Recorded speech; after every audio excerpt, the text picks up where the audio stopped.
Hello there. Welcome to Dunnideer Recumbent Stone Circle. It's Neil Getz from the group. It's a misty May weekend in Aberdeenshire. Around about 9-10 degrees, so not too bad, and still not raining. So I was just visiting Stonehead just a few minutes ago. It's literally just along the road. These two circles are essentially neighbours to each other, and Candle Hill is kind of not too far away from both of these, although these are the closest together.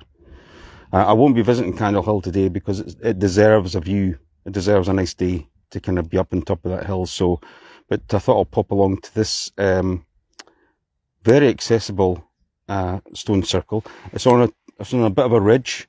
The ridge extends and follows imagine a hill and a hill fort, a Pictish hill fort up through that mist. That's where Dunnideer Hill Fort is. And the bottom of this ridge, through these nice trees and pathways, is an off-road lay-by kind of section with a gated area through to here. So it's very accessible. I love a little walk up and very easy to get through to. So I recommend, if you can visit Dunnideer, to do so. So some similarities to Stonehead. In that there's only the recumbent setting left. There's a couple of large boulders to the side here, but essentially the recumbent setting is left. However, it's been reconstructed to what you can see here, and not well reconstructed.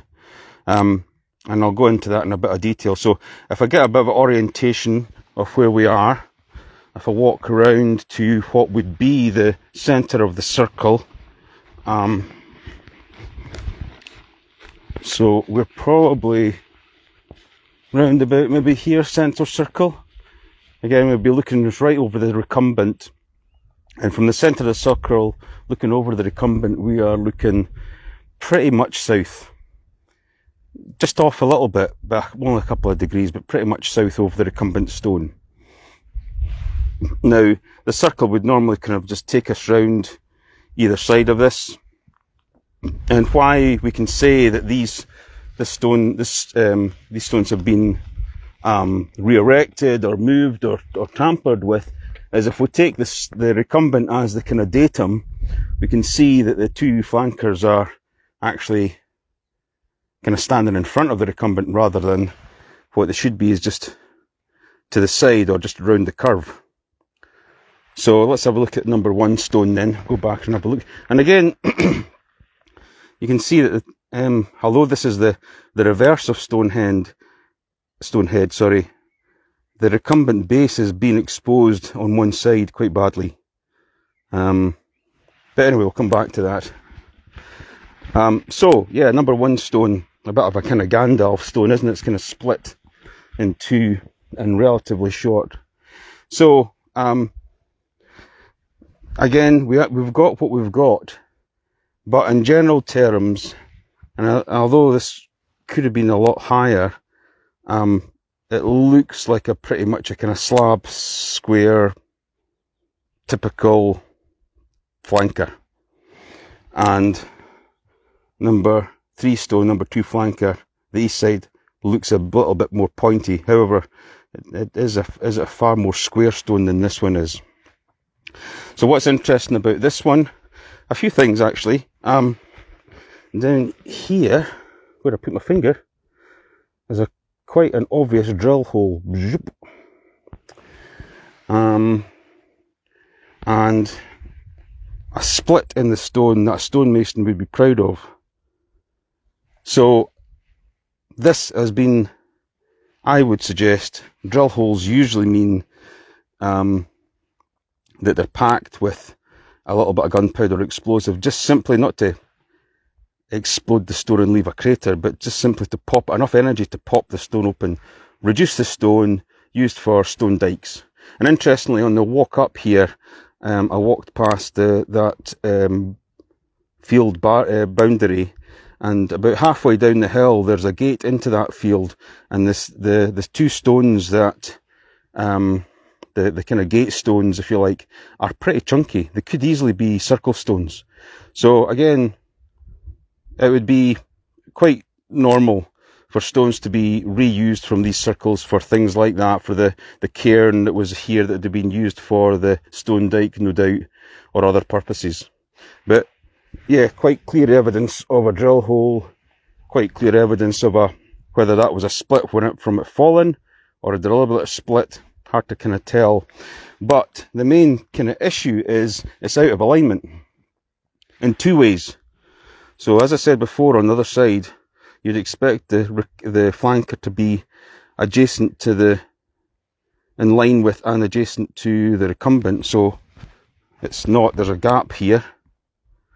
So it's not next to the recumbent, it's in front of the recumbent.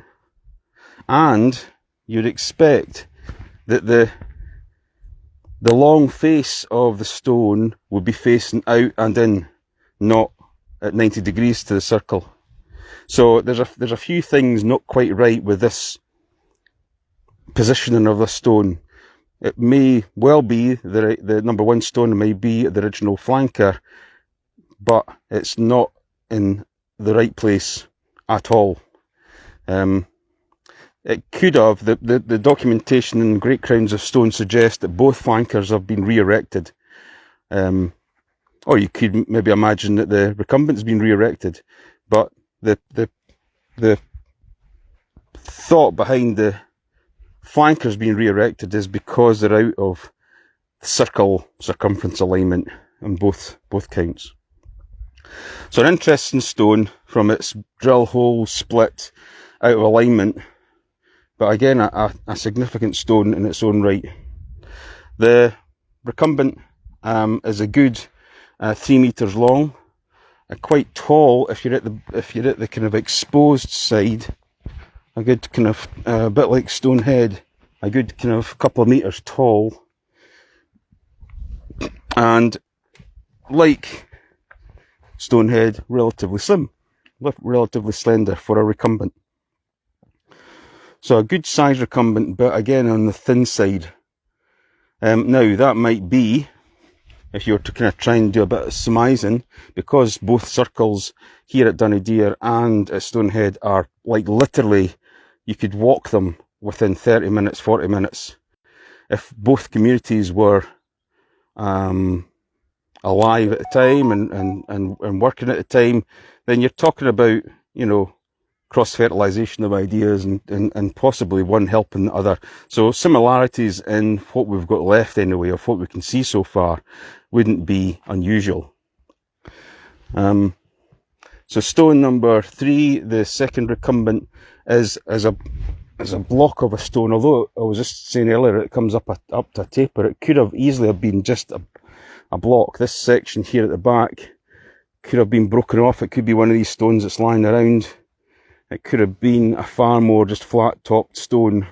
Again, a fair bit of damage being done to this. But there is signs of it being, you know, good right angles here. Good right angles at the other side. And again, that could have been purely selection. It could have been found like that, or it could have been shaped and quarried. What there is I believe there's some markings on round about kind of here and here, and certainly on number 1 stone, to go maybe just quickly back to it, of maybe kind of what has maybe been mentioned in the Great Crowns of Stone as plough damage. So they're pretty much an understanding that these both flankers, maybe in the recumbent itself, but both flankers had been had fallen at some point, maybe, you know, buried to a little bit of a point where the, you know, farmers have been ploughing across them and they've been re-erected at this tree line. This tree line would mean either a field boundary or a kind of cattle boundary.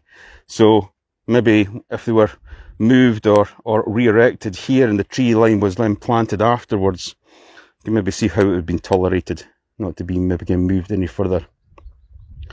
But the interestingly, or really early documentation of this Dunnideer circle was from 1578. and it talks around about a kind of crown. Now, you wouldn't suggest this looks like a crown. What you'd think about is maybe a crown is like a, Easter Quartes, an existence full circle with circle stones all around. So that early description would suggest that the circle was fully intact around about that kind of time, around about kind of 400 or 500 years ago. And in that transmission period between then and kind of like maybe 200 years ago, that circle had been destroyed. Whatever cairn that was in the middle of it has been removed and taken away, and what was remaining was these three stones. So you can see this recumbent here is a bit like Stonehenge. You can kind of see the base of it. If I was to kind of hazard a guess of a kind of socket line, it might be more about kind of here. Just maybe below where these stones are stacked up, just to kind of looks like they're just stacked up there to kind of hold it up. But again, this recumbent has got a kind of like a slight shaped top with a bit of a peak. Maybe come back on a clearer day to see if that aligns up with anything. But yes, it's an interesting circle, very accessible, definitely worth a visit, definitely worth a picnic, I think. But I hope you've enjoyed our wee look at the interesting stone circle of Dunnideer. Thank you.